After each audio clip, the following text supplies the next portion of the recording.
Kita masuk ke kabar yang pertama.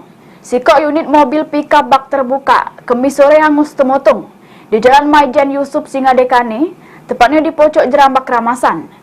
Juru video amatir warga terselit api dengan cepat mentunuh mobil pickup tersebut sehingga masuk ke kepulan asap hitam yang membumbung tinggi.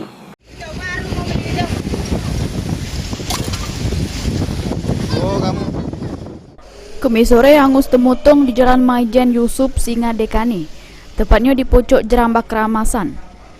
Juru video amatir warga terselit mobil pickup tersebut mentunuh seluruh bagian mobil sehingga masuk ke kepulan asap hitam yang membumbung tinggi.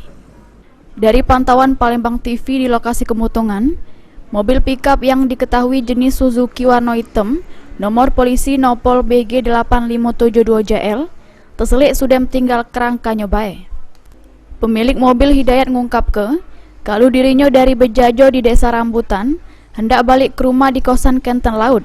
Setiba di tempat kejadian perkara, muncul kepulan asap hitam dari bawah mobilnya. Karena panik, pemilik mobil sama kawannya langsung metu dari mobilnya.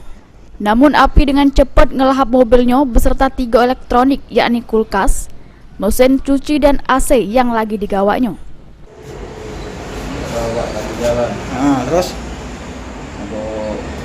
masuk kita keluar, kita bisa api dari bawah mesin. Hidayat itu maksud aku kau rewean pada saat itu? Dua sama kene? Sama-sama sopir. Sama-sama sopir. Nah jadi kau bawa apa juga waktu itu? Bawa kulkas. Kulkas sama apa? Sama AC? Sama mesin cuci. Sama mesin, oh 3 ikut kulkas, AC, mesin cuci. Nak diantar kemana rencana? Balik jualan Pak, balik ke rumah.